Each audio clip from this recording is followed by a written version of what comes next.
Good evening, everyone. Welcome to Lethal Sales. So happy you're here. Thanks for joining us. The topic tonight is recruiting and retention, and why is it so hard? Larry, you want to start with that? Sure, sure. And by the way, if anyone questions the insanity of our planet, I have been honored to be the keynote speaker at a private high school graduation. How scary is that, Russell? Huh? Yeah, very.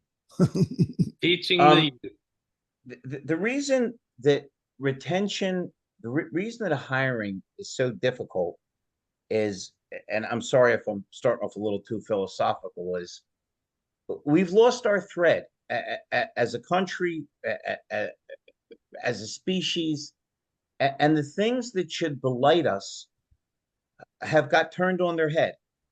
Like, I'm probably showing my age and Russell's age and Peter's age, but Jeff Shearer's age. I kind of like it when I work hard and can point at something and say, look what the hell I did. Mhm. That doesn't seem to be as much of a premium. The concept of look at what I earned rather than look at what somebody gave me. And when you combine that with the danger of social media and how we've shortened people's attention spans, and this is coming from a guy that tortures everybody, but I think I do it in a fun, respectful way. How disrespectful we are. I think you've just got a looser, rougher, coarser society, less dedicated to the principle of look what I earned, and it just makes it difficult. I mean, Russell and I have become very good friends, as I could say the same thing about just about everybody on this call. How blessed I am to have a Peter Smith and a Joe Jackson, Jeff. I can't even tell you what I owe to Rhonda, what she's done for me. But I think every one of them, to a man and a lady, would agree that I'm a little mentally unstable, maybe completely mentally unstable. But whoa, but follow my thread here. I've been married once for 30 years. I've had a band for 40 years. Okay. I show up, I tell some jokes, I work hard. And if you call me, I answer my phone. Uh, I don't think you should get a medal for that. But I look all around me and you've got people that don't answer their phone, don't respond. Russ, I'm not complaining. I'm having a spectacular year. I think between the next year or two with our Larry talk and everything, I'm taking over the planet. But let me tell you, do you guys all and lady ever read Greek mythology when you were kids or maybe in college? The ancient Greek gods were very evil. They would always find a way to torture you. Like Circe was the world's greatest fortune teller. What was her curse? Nobody would believe her. As whacked as I am, I write things down carefully. I don't make mistakes. I ask people twice, and all I'm surrounded by are people that don't answer their phone or promise to come and don't show up, or show up and then don't take the job, or take the job and quit in a day or two. So I don't want to sound like I'm being negative. I'm hopeful. I think if we keep mining for diamonds and gold in the stream, we'll find it. But I think the honest answer is I've become a dinosaur because the things that I value, the idea of working hard, sweat, and going, man, look what I just doesn't really seem to exist. I mean, how crazy is it that people a lot younger than me show up and it's like, okay, I've been here 2 days. When do I become an executive? Where's my check? So I think when you combine that with how we've just kind of lost faith in our world. I when I was a small child, small, I remember watching the funeral for John F. Kennedy and how grief stricken people were. It didn't matter if you were a Republican or a Democrat. We were wounded as a country. I remember when they tried to kill the Pope. Now I happen to be Jewish, but here's a guy that basically stood for purity. We've gotten to the point where we've gotten a little callous about life and positives and negatives. And I think that's filtered down to our workforce. If you really don't believe in anything, and I'm not just talking about religion, I'm talking about your country. Russell, how scary is it? Yeah, I got to pick on you. Like, you look so dapper. How scary is it that they show the percentages of people that are proud to be an American? I'm proud to be an American, not because of what I did or what Trump did or what my least favorite president, Joe Biden, did. I'm proud of what the founding fathers did because they were willing to die for what they believed in, It's which what is it the same represents. thing. Absolutely. about Martin Luther King or Gandhi. People that are willing to die for something without being extreme, that are saying this is that important to me. Shortly after we developed I'm sorry if I'm going on too long, Ron. Shortly after we developed independence, they took the French rulers out, cut their heads off. Look how every other country basically has devolved. Now Britain hasn't, but that's only because we saved their butts. So look at how great the country is. Look how many people will risk their lives to come here. So if you're not proud of your country, if religious participation has declined, if divorce is so prevalent, so you don't even have the stability of a nuclear family, I don't think it's unusual that when people come in for a job, they're not tied in. And it's everywhere. Listen, again, I sound like I'm 500 years old. Forgive me. Willie Mays was a San Francisco Giant. They started off in New York. So he wound up back with the Mets to be in New York. But you knew. Think of which star you know now that winds up in the same uniform. Think of how impermanent everything we have. So in a world of impermanence, where people aren't looking down the road or what we're going to do in 10 years or 20 years, I think the natural result is turnover. And again, as a recruiter, man, I love the fact that I got 200 ads running at all times, and people are. But on the other hand, I almost wish they would retire me as a recruiter and just let me come in and train, because I'm a better trainer than I am a recruiter anyway. But it'll never happen because it's getting harder and harder to find people. And I think it's because we're less permanent as a society, we're less devout, we're less devoted, and we don't understand the concept of working your butt off and accomplishing something and being a part of something. And one last thing, and I'll shut up, which it pains me to do. You know what else is missing? And every one of you should look like a dog in the back of a window with your head bobbed. An attitude of gratitude. Man, I get up every damn day. I have so much fun. I'm so glad I'm alive. Even when something crappy happens, I'm saying, okay, that's just. But if you don't have an attitude of gratitude, if you're not glad you're breathing and you have a job, where are you going? Last thing, I know I said I talk earlier, but I'm a car salesman. We always lie. Those videos that you see, Russell, that you'll enjoy, the Larry talks, how did they come about?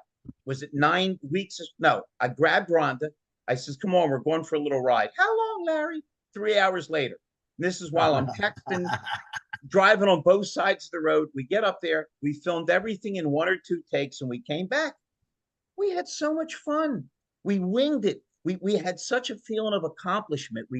It was a memorable thing. But if I said to Rhonda, yeah, what's the sense? Nobody watches the video. Who cares? Cynical. If you don't have an attitude of gratitude, if you don't believe in something, if you don't believe you can be better, I don't know where the hell you're going. Can I jump in before Peter does, please? What's that? Go Can I ahead, jump Jeff. in before Peter does? Brother, whoa. You can always go, because there's nobody on this program other than Rhonda that I have more of an attitude of gratitude. Okay? Jeff Scherer has turned me on to every friend he's ever had. You must not like your friends too much, Jeff. So my attitude of gratitude extends to you, my buddy. And you got the Beatles behind you, and we got John Lennon behind my boy Russell. Peter, can we get some Rolling Stones imprints, like the Sticky Fingers cover? I want some equal time for the boys. Go ahead, Jeff. I think 2 things to just add what you said. I think a lot of employees or potential employees don't have the commitment in their soul. It's too easy to say, well, I'll go try this job for 2 weeks. You know what?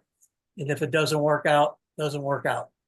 So I think, number one, there's not the commitment that we, with a little snow on the rooftops, have. Secondly, I think there's in society. Wait a minute. I got to interrupt you. You know, I love you dearly. One of my best buddies. I don't want to paint with a broad brush, because do you know who absolutely has the commitment and the attitude of gratitude? It's the kid that you raised. Yeah. I mean, Derek, I don't know if anybody hasn't met his son or hasn't seen him on Joshua Taylor's show. This kid makes me and Jeff look like we're fighters. So it's not everybody, but all that does is make him look like such an aberration. Go ahead. I had to get a plug in for Derek. Thank you.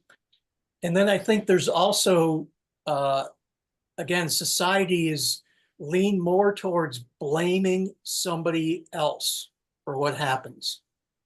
we don't take it upon ourselves. You know, I screwed up with one of my clients, and it cost him money, and I'm settling that in the professional manner.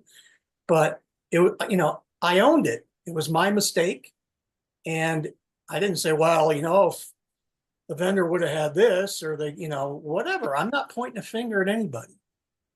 And I think there's a lot of tendency today, and I know specifically in younger people that I know, to blame somebody else. I'm not owning my mistakes yet. And I'm not saying all of them, but I wanted to add that. Thanks. It's perfect. You're absolutely on the money. Mr. Smith, what do you think? You know what? This is a topic that's near and dear to my heart. One, I wrote an 11-part series of articles on turnover in a dealership, which is exactly what this is all talking about. The unhidden, the hidden costs. And I actually had a conversation with a director of HR yesterday, and she said the exact same thing that I said for a long time. The reason why retention and recruitment in a dealership is so prevalent and the turnover is so prevalent is because there's no line on the financial statement to show it's happening and the costs of what's happening. And they don't, as long as they're running in the black, they never are concerned with it. And it's horrific. We all know a dealership group that we've talked about in a little while, for a long while now, and we've had some of them on the show, and they turn around and their About Us page had 18 or 19 people out of the 35 employees didn't have pictures. What's that say? What does that say? We don't care. We don't really get, you know what? We'll just hire Larry. He'll get us another 20 people. And that's what it says. Peter, the sound blipped out. Would you say that last line again? Love it. But by the way, Russell, Peter told the Ferrari story. What he didn't tell you is he also changed shirts with Prince, hence the purple shirt. Go ahead. We'll hum purple away while you continue. It's pink, Larry. This looks purple on your screen. You're Canadian. What the hell do you know about color? It's white, and all you wear is them heavy jackets while you chase deer and stuff. That's right. But no, seriously, when people go out and they keep Larry in business, which is great. Larry keeps a number of people in business because, but we don't see what is the root cause of the problem. It's from the top. We're not paying attention to the operations of the business. We're looking at it as a car lot. No, wait. You just nailed it. I'm not going to let you get past it because you just said something beautiful that we got to pull back. Because even the owners, even guys that are millionaires, aren't thinking of the future. Nope. They've got short-sighted disease. Oh, this is great. This COVID stuff's perfect.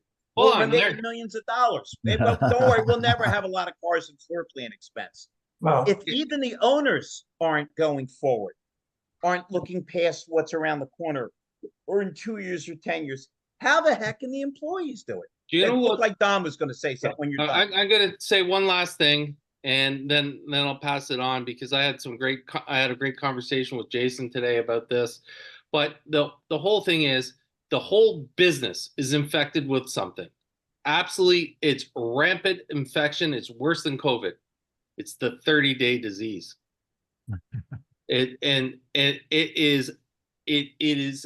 is almost uncurable in this industry.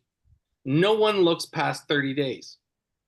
All they're concerned with is 30 days. And if I can get if I can just get someone to come into my dealership and sell 3 cars, which will get me to my target for the 30 days, I've done my job. And that's all they care about.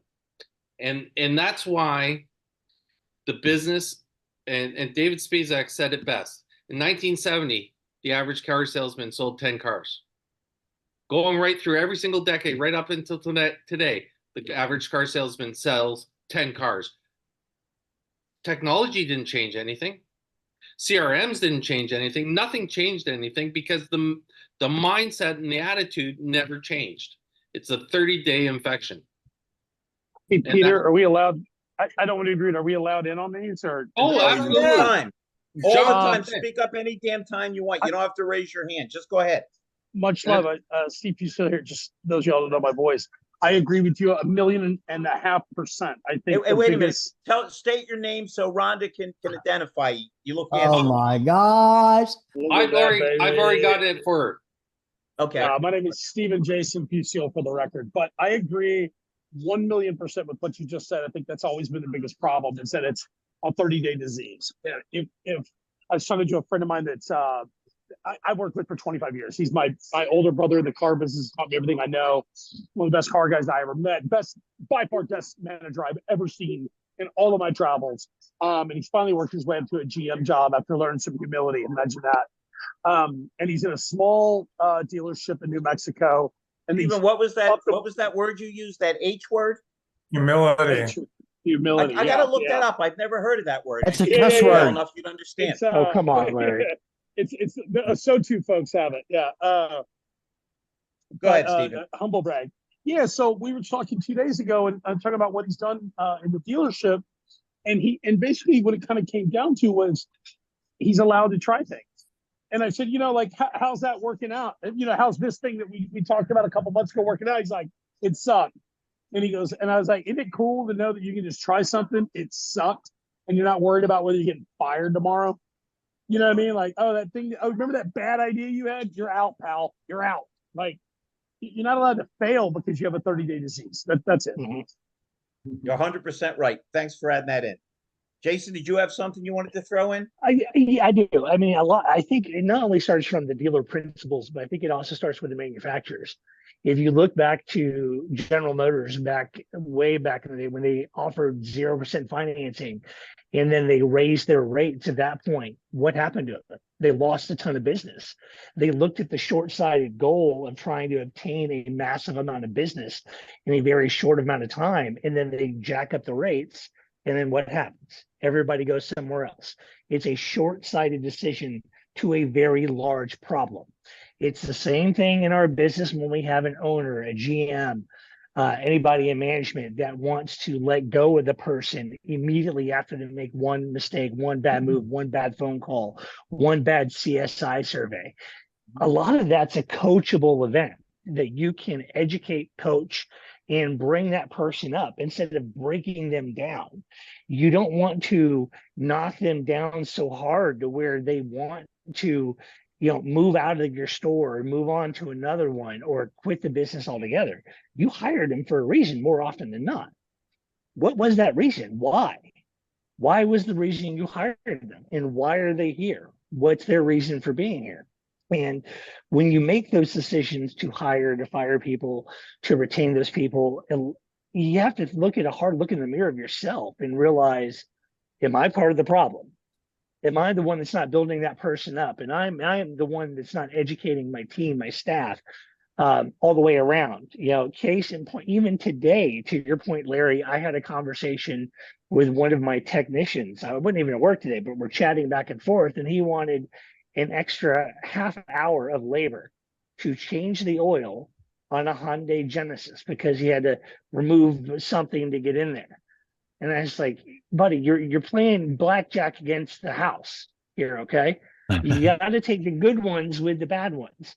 I know for a fact it doesn't take as long to change the oil on, let's say, a Cadillac or whatever it would be versus a Genesis, but I'm not going to dock your pay for the difference it takes you to do that one less, and you're asking for another $75 for a half hour on this one? For what? You've gotten all this extra stuff over here, but I can't take it back away from you. But he's a young tech, he's a young kid, and trying to educate him is where we're currently at, and having him see the overall big picture of things. It's not the right now, it's not the me. It's the who am I working for? What are we doing as a whole? And Peter, I think you said it best earlier, was I want a person that's playing for the name on the front of the shirt, not what's on the back of the shirt. in a sports reference. So that to me is what lacks in this business: the quick judgment, the quick decision for general managers, for owners. And I mean, there was even a post on LinkedIn the other day about why general managers last normally about 6 months right now. Well, how Why about when you is that? the wrong Is guy? is it because the guarantee runs out? Or is it because the owner got mad at him for something? Or were they incapable of doing their job? If that's the case, why did you hire him in the first place? Right. Unrealistic expectations. Mhm. So we had this conversation this morning. I just quickly jump in on it. Most people in the business today haven't seen a downturn of the business. The last downturn was 2008. And so everyone that's basically been in this business for the last decade or so has only seen upticks. And now they're experiencing downticks and they don't know how to react to it. The owners have typically have seen it. Most of them have. The owners are now panicking because they've seen what a downturn does in this business, and they're looking to their staffs to save them, but they're not educated. Or they don't have the intelligence, and I'm saying intelligence as in education or wisdom to deal with a downturn and how to change it. And there's the parental principle, only 20% of the dealerships are going to get it. That's why you're seeing so many people with green pucks around their pictures. Right. Hey, Peter, think about it. The perfect time to prepare was when we were rocking. When everybody was making a fortune, that's the great time to call. I always quote from my book, Inner Moron Demons. If you want to get rich, act like you're broke. And if you want to go broke, act like you're rich. When you do Yep. have money, when nobody's sweating their paycheck, that's the perfect time to retrench. But the amount of people that can't look in the eye or answer a phone call, or not even smart enough to smile, or still don't realize the power of prospecting, where you can get yourself up to a 75% close rate. It's just crazy. Who else? Exactly. These points are fabulous. Who else would like to contribute? I Jeff see Doug's Stearns. on here. Who'd like to jump in? Jeff Scherer, if I can. Sure, go ahead, Jeff.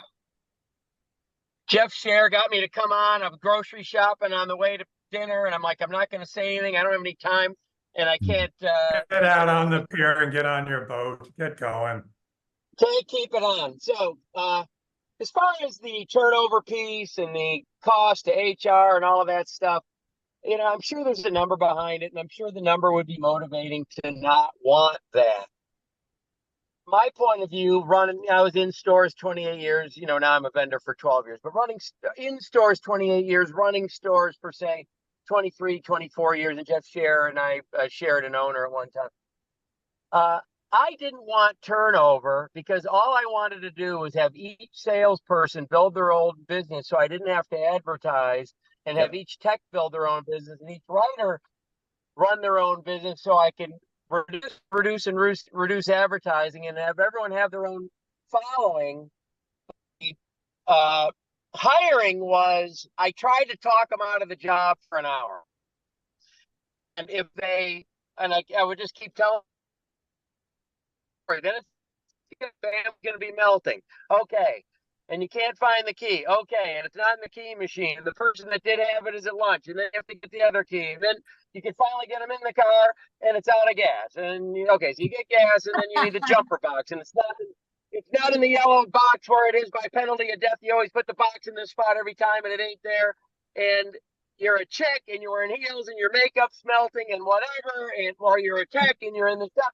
Are you still applying? Are you still applying? And are you still applying? And my final question would be, how long will you stay if you hate coming to work every minute by day 3?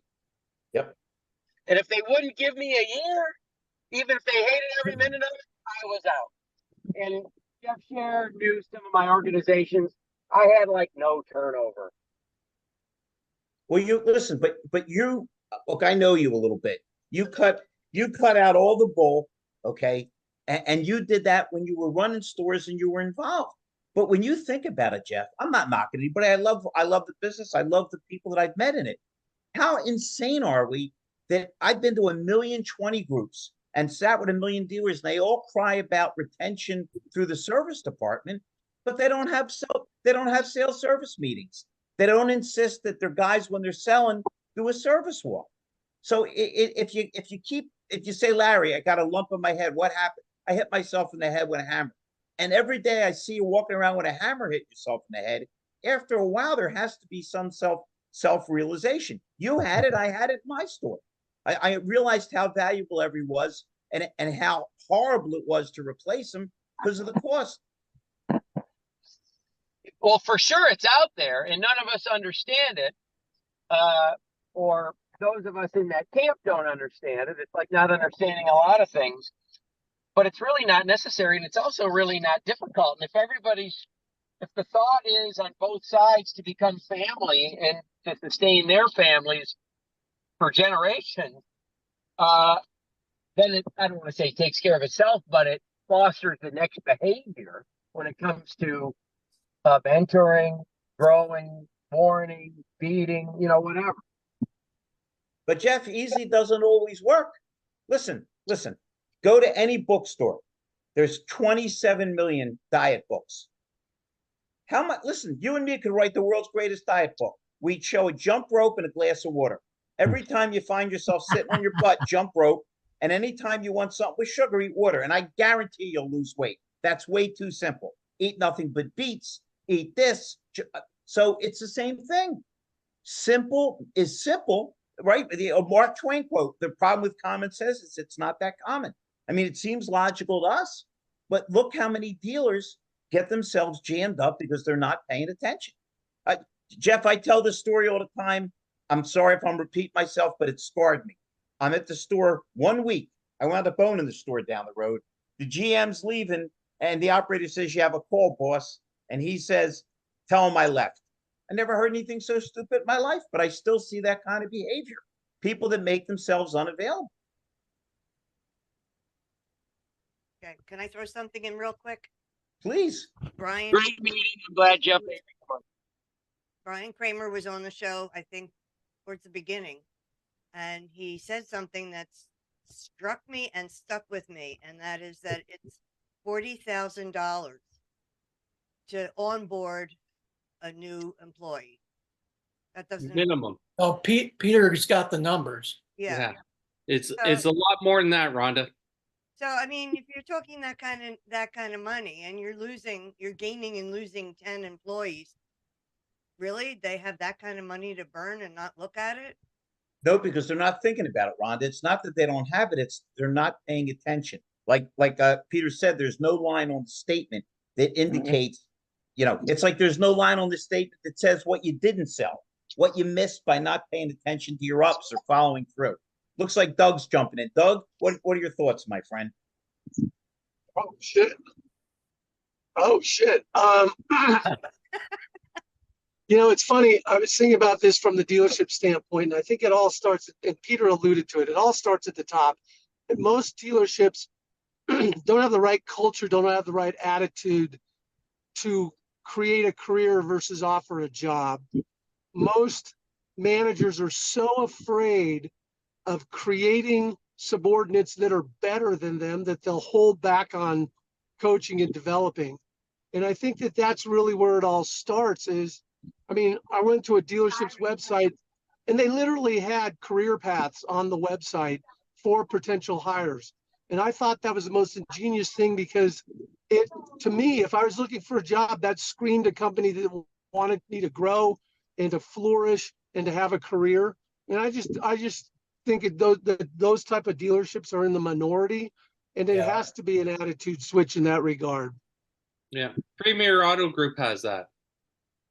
Hey, Larry, I want to jump in on something you said a while ago. You said that GM avoided the call. I don't remember what the word you used was. It's not that it said he's not available. Right? He's not available for the public. He's not available for the business. He's not available to be interested. And that's the problem with these folks. You earn this job.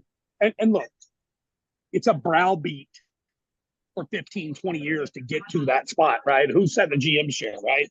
It's a beat down, right? How many Christmases, how many New Year's Eves, how many Christmas Eve? did you spend at midnight in the store, right? Like, how many of those did you spend? It's a beat down. So when you get to that spot, is it vacation for a lot of these guys, right? Like, I mean, it's not. It's the biggest, most important position. But like, hey, 5 o'clock, man. Like, Hey, but Steve, I Yeah. can assure you, if you change the mentality, which I did in my last 2 stores, no one was there on the last day of the month because we far exceeded the numbers. And oh, I'm not disagreeing in any Yeah. way with what you're saying. I'm just making the claim of what's yeah, in Oh, the zeitgeist, not guys like us, right? We're Oh. perfect. yeah.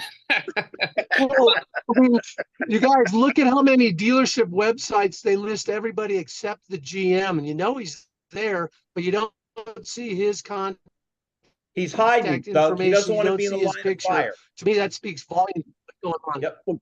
Getting back into They're hiding. career path, what They you guys said they just don't a want to be second ago. involved. And if you make it clear that you don't want to be involved, why would the people under you feel like they should get involved?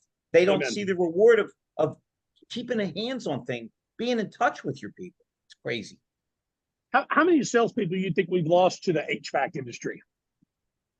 Like, they just decided they're not going to be a salesman. They're going to go be HVAC repairman. Go do 9 months in a trade school. How many of those you think we lost? A lot. A lot, right? I mean, just in that industry, welding, whatever it is, right? Why were we not smart enough to grab those people and move those people over to the service drive, right? Move those people into service, move those people into technician, put them through school, start to do the thing. Why do we always bang our heads against a wall instead of like we're talking about career paths? You hire a kid, maybe he's not the best salesman, might be the best F&I manager you ever met in your life, right? Can sell a car to save his life, but can run that back in like nobody's business. How many of those guys right? Oh, I've seen it CDC manager, many times. delivery manager. Right. Exactly. So I'm just tacking onto what you guys said, man. I'm not saying anything new, but you're all right. We just, as an industry, we've missed the boat for so long because we have 30-day syndrome. I think he's right about that. And I never understood it, Steve, because my managers used to make fun of me, okay, because I would follow up on guys for months. Man, what are you doing? Wasting your time. How are you ever wasting your time? They're not annoyances, they're annuities. Exactly. Hey, we got my buddy Mike Larkin. Mike, what are your thoughts here, my friend? I was just thinking of some of the people in this room that their profession is onboarding, and Jeff brought up commitment. Wait a minute. I am completely against onboarding. We want to get these people in, piss them off, make them feel miserable. They get fired or quit, and then they call me again. Don't be hurt my income, man. Are you a mind reader? Are you reading my mind? Come on. I want them to get to their desk, have a bad computer, have bad connections. No, done.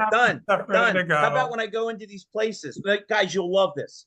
How about I go into these places and I try to match the fact that I'm older than a lot of the guys I'm training. And I say, listen, I want you to straddle both worlds. Okay. I want you to take a picture of your business card with your iPhone or your Samsung so you can say to everybody, let me text you my information. And now you have theirs. And for old guys like me, put a couple cards in your wallet. What blows my mind is some of these places and guys have been there 3-4 months ago. I don't have business cards yet. Just the most elemental things don't make sense. Go ahead, Mike.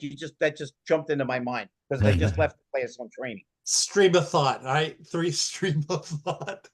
Yeah, but my stream has like goldfish running through it and alligators. It's very scary. No, it's a live stream from everywhere. Salad. Tell me about that. But going back to okay, let's go. Going back to Jeff's comment, iceberg. I by the way, behind you, Joe Jackson. I'll take Romaine. I appreciate that. Do you realize he's the perfect guy if his grill catches fire? He's the only guy happy. Gets to grab all his crap and start putting stuff out. I'm sorry, Joe. I was just thinking. He's got a bigger grin than I do. Good, yeah. I still hear Stevie's fresh sliced jalapenos on that bitch. Oh, jalapenos. That's spicy. He's talking about the menu. Jalapenos. Sorry, guys. But to add to Jeff's point, he was talking about commitment. There's a great video that I always watch every single month to start my month off. It's Dan Sullivan's 4 C's. And he talks about, hey, when are you going to have your next breakthrough? He asks very successful people, and they go, well, I'm going to have it when I have the confidence to do what I'm planning on doing. He goes, well, actually, that's the 4th thing. Oh, yeah, well, I meant that when I have the capability, I'll reach out to the next phase. No, that's the 3rd thing. The first 2 are commitment first, and then courage. And everybody kind of worships courage. They admire courage, but nobody expresses courage. And that's the point, is what kind of courage is the leadership exposing when it's in and out the door in the same month? Every 2 months, 3 months, they have a new staff. That's the courage that they don't have, that's training the people the right way to have that commitment, to have the capability, to have that confidence to go forward and be an employee for that particular rooftop. It's not happening. Mike, The courage is missing. Can I throw a different letter in? Yeah, How about buddy. T for temperament? Okay, we got a guy on this program. If he ain't the most liked guy in the car business, then I don't know who is. We got Joe Jackson. Everybody I talk to that knows him goes, they love this guy. A1. Just the nicest guy in the world. So if you don't get up in the morning and you're not glad you're alive and you're not breathing and you're not, where are you going to go?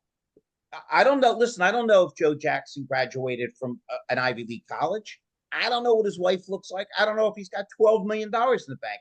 All I know is I love talking to him. I love hanging around with him. What the hell is that worth? How do you quantify having a good attitude? Yeah. Okay. Joe, I talked you up. This better be really good, and later you can burn something down. Go ahead. You're on, Joe. All right. Well, I mean, so many. Wouldn't it be great if he came on and said, "Screw you"? He just blew the whole paradigm. F this, I'm out of here. No, so many great points. I don't know where to even start, but I think, from the very beginning, I feel like that attitude, like you said, and that I get to do this. You wake up in the morning, I get to go to work, not I got to go to work. I think that little mind shift can change a lot of people and would be very helpful for a lot of people, because I see all different guys like you all. I'm in places and I can see when somebody's going to last. I can see when they're not. But I think that mindset shift is very big. I think from a leadership standpoint, I think that there's a lot of problems where people are very disposable to them, and like you said, where maybe you don't want to with training, where you say training, oh well, what if I train him and he leaves? Or well, what if you don't and he stays? I think that people are caught in the middle between those two. But I think that there are a lot of leaders that I see who are just caught in the day-to-day, are not very compassionate, or not very, they're not going to coach you. I think they're going to be like, hey, Steve, what's wrong with you? Smarten up. Hey, like, Joe, how many times I tell you? You've been around a long time. How many times have you seen this? And it always makes me sick to my stomach. Somebody does something terrific, and instead of the manager hugging them and going, "Man, you're the champ," they go, "About time you did something right." Shakespeare called it damning with faint praise. Now it's Pavlov's dog. The bell rings and the dog salivates. Shit, I do something nice and I get beat up. What's the difference between doing something nice and not? Yeah. People get discouraged, and that's not what you want. You want to go to work. You want to see a goal, and you want to own it. And I think too, from some things where a new hire comes on, I think I see a lot of people who are, hey, yeah, you know what? Let's see what happens. Let's see how it goes. Not let's see how I can make it go. Let's see what I can do to move the needle. I think that people don't take ownership and don't the accountability. I think that that's a problem too. And of course, it's a broad stroke, and to paint with. It's not everybody, but I see a lot of the turnover and those people. You're going through the same and bringing in the next guy who was, oh yeah, you know what, let me see how it goes, The and whole not let me see what I can do. Yeah, the whole problem is Larry Feldman. That's it. Because Larry can find everybody, and so there's no pressure on the dealership to retain people. It's we'll just call Larry and we'll get a new person in. That's it. And it's that ability to reach out to people like Larry, and no disrespect, Larry, but it's that ability that a dealership can make. Rhonda, I can't find that kill switch you built in. God, I'm sorry. It's that ability that we can make a phone call today and change the dimensional aspect of the dealership. We can say, hey, we're going to pick up the phone, whether it's Larry or another one of the other people out there that we don't talk about. Hold on, Peter. Peter, I'm going to agree with you because I love you. Let me show you how these guys can get rid of me. You ready? Rhonda, don't lie. Be honest. Have you ever spent 1 or 2 days with me or on the phone where I haven't complimented you on what a great job you've done? Ever? Not ever. Same thing with Yep. Jen, who handles my emails, and Pam. Same thing with my band. Don Grass has seen my band play. Man, we play as hard as any, and you can see the guys love each other, and it's respect. It's not ego. If Larry, you put your arms around people, if you appreciate them, if you thank them, if you look them in the eye and go, man, am I glad you're around? How hard is this? It's a secret to a friendship, a marriage, a sports team, a band. This stuff is not complicated. How the hell did listen? I cannot tell you how I've been enriched by the people on this show. Now I'm just getting to meet Jason and Steve, but Jeff Scherer, oh my God, I could do 2 programs on it. How did it come about?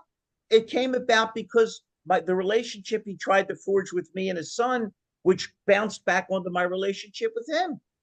But here's a guy that bonds with his son. He doesn't talk down to his son. He doesn't disrespect his son. That's a parable for how a manager should handle. Manager should pull a new hire in and sit down and say, by the way, so we're real clear.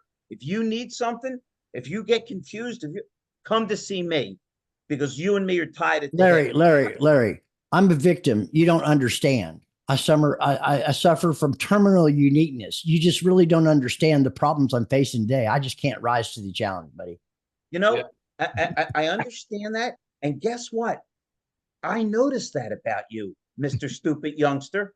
And I embrace that uniqueness. As a matter of fact, I'm going to borrow some of it. So do me a favor, lead this damn company. See, I used to you're going to laugh your butt off, Jason.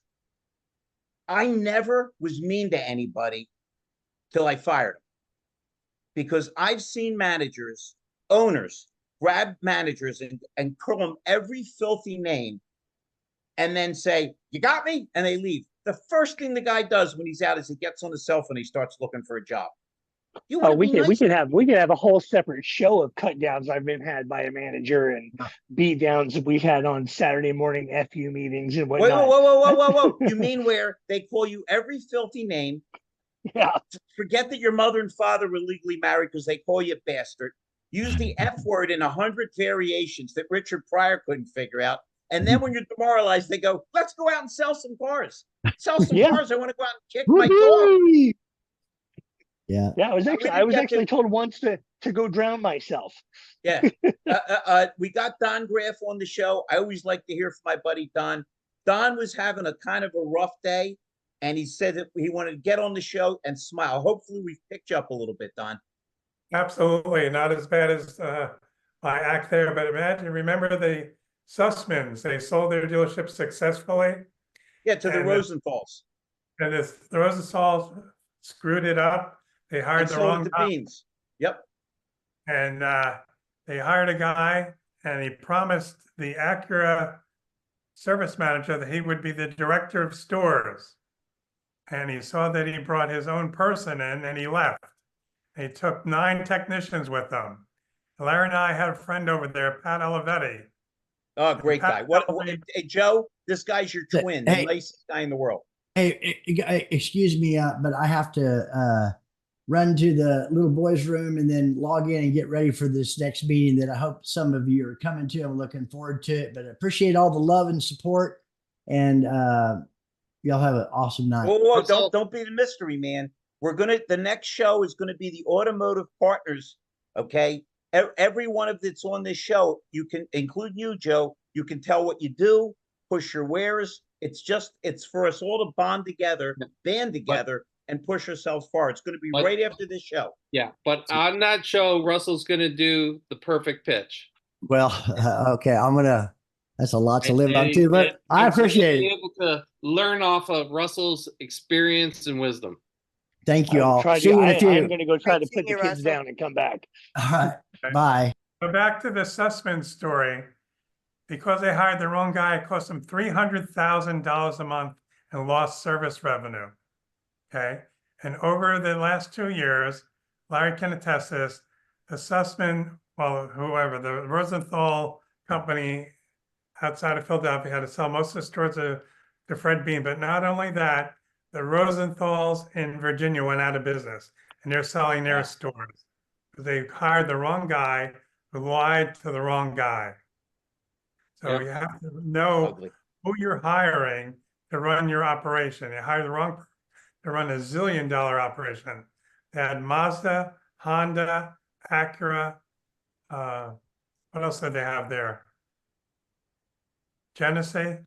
Yes, they had Genesis. I'll send it to you. Yep. Hey, we got Fred Thorn on. Fred, how are you, my buddy? It's so nice to see you all the time. Oops, sorry, I wasn't muted. Here, we were at a meeting for almost 2 hours. Hurry up and get out of here so we get to lethal sales. Man, it's so Wendy nice to should see be you. jumping on any minute. Cool. She said, "Hurry up, get on." I am. I had it all. I had it copied, ready to click and go, and just waiting for them to hurry up. But what did I miss? Everything. Peter was analytical. Jason and Steve joined us. Jeff Stern was on, and I was out of my mind, just like every week. Okay, normal. Yeah, there's shit down there. There she is. There's my Shit. girl, Wendy. How are you? Great. All things, the human side of AI. Great show today. That Tim Hayden. You don't go wrong when you got a show with Tim Hayden on and Nathan D'Souza. It was fabulous. It was amazing. Please forgive us. Hey, everybody. Hey, Hi, Wendy. Wendy. We tried, but we had we're doing one of April's stores. We're doing a vehicle buying center team, and we just had such a great meeting, and it was such a great collaboration. We have to make apologies, so we are sorry. We'll have to listen to the replay, but gosh, isn't it exciting time to be in automotive? No lie. Good time to be alive. Yep. Nature abhors a vacuum, and every negative situation is just an opportunity. Absolutely. Blessings and lessons. Yep. We were talking about retention and hiring and why it's so difficult. And we've kind of decided that the attention span and the commitment concept to younger people isn't quite there, and that management doesn't help it by not being welcoming and inclusive, but rather holding people at arm's length and almost pushing them out the door, just not making them feel like you're a part of this process. Completely agreed. I had a talk with Sandy Zanino about that yesterday about DEI, and we have so many different means through which to attract them, but then what is the policy? And when they come in, if you hire them and you get them on board, are you going to keep them on board? Because what's the culture and what's the internal structure? And like you say, they want to be seen, they want to be appreciated, they want to know that they're a part of the whole process, and we can't just do it and talk down and just, I completely agree. It's quite a struggle. Well, let me play a game here. Can I jump in there? Let me play a game. So I gave a talk on this. I was a speaker at Dealer Knows Summer Camp for Joe Webb, second year in a row. Great, best conference in the country if you haven't been, go. In the Foothill Mountains and in the foothills of the Blue Ridge Mountains, just right up there is North Carolina. Wait a minute, Steve. I'm Jewish. If there's tents involved, I'm not going. Let me know when there's a hotel room. We're good to go. There's a mezuzah and everything out front. Everything's good. We kiss it every morning. So let me tell you, the best conference in the country, the second year in a row, I was speaking on sales management. And on the way up there, I had a whole thing written out. And I stopped and drove 21 hours. Joe's met my bride-to-be. And she loves this. She loves Chick-fil-A. I mean, it's like she just loves Chick-fil-A. So we stop at Chick-fil-A on the way, and I noticed something. They say, "My pleasure," right? You get your thing. Hey, I'll take this. Yeah, my pleasure. My pleasure. My pleasure. Okay, doesn't matter where you go. I also stopped at 10 McDonald's on the way, right? Because they're open, they're late, their bathrooms are clean, they're available, they're on the road. And they tell you, yeah, pull up here, wait here, go to the window, whatever. No kindness, no nothing. Just curt, to the point, get out of my way, you're in my way, I've got a time clock ticking. And something occurred to me. We're hiring these people out of the exact same high school, right? You've only got a small pool of resources in any community. It's the same zip codes, right? Nobody's driving 37 miles to go work for the Chick-fil-A on Bonham Road or whatever in Bogota, Wisconsin. You're working for the exact same places that are near to you. So what's the difference, right? They got the same pool of resources. And so the question is this, is Chick-fil-A pulling people to them that would rather work harder, be kinder, have better manners, and serve themselves better?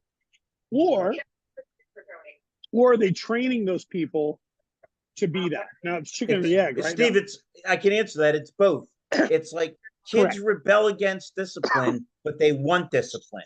We got my buddy Ron Baus on. Is the owner of Spirit in Swedesboro, great Chrysler Dodge Jeep Ram. Ron, we're talking about retention and hiring. And a couple guys on the show were saying what cheap bastards dealers are, and they should pay guys like me more money. What's your opinion, Ron?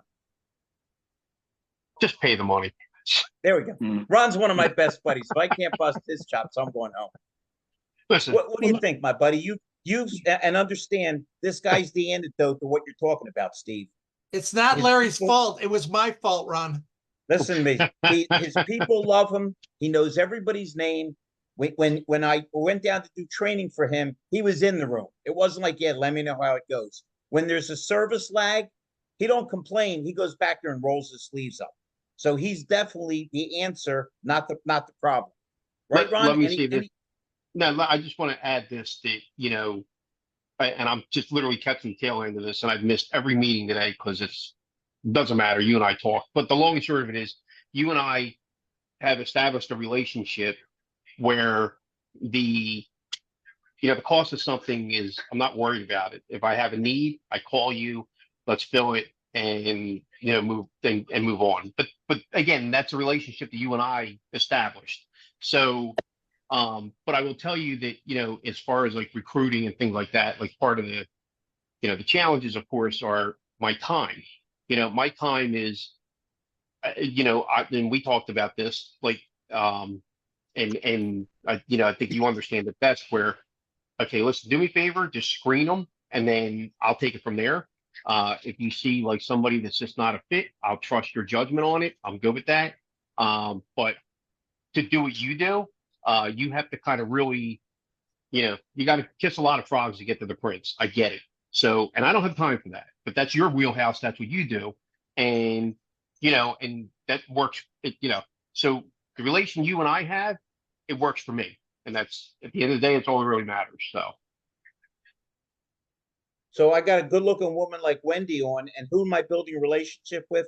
A grizzled car owner from Swedesboro. I'm doing something wrong, Ron, but we got to talk later. Wendy, I see you smiling, girl. Can I have a really quick interjection here?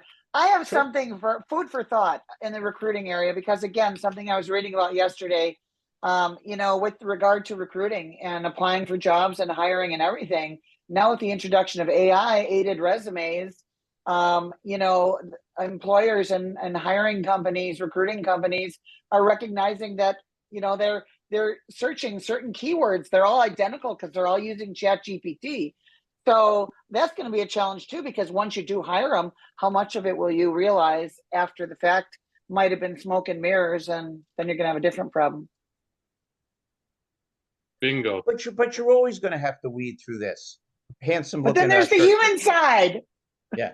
Well, and that's all it is. Listen, Ron, how did I get to Ron? David Long took a liking to me because I was hands-on and I did what I was supposed to do.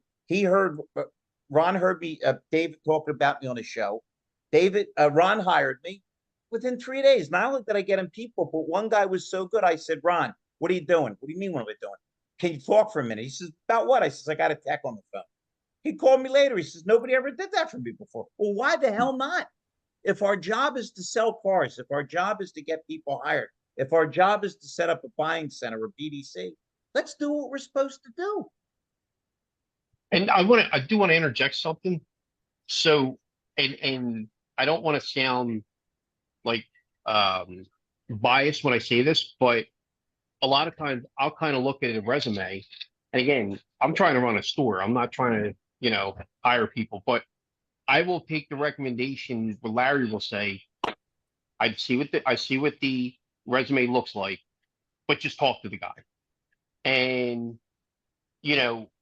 I trust that. And we actually have I hired a guy, simply because, well, if I would have looked at his resume, I probably would have overlooked or passed it, just simply because of what I looked at. Again, I don't always have the time to, to kind of, I don't want to say weed through, because that's really not the right answer, but,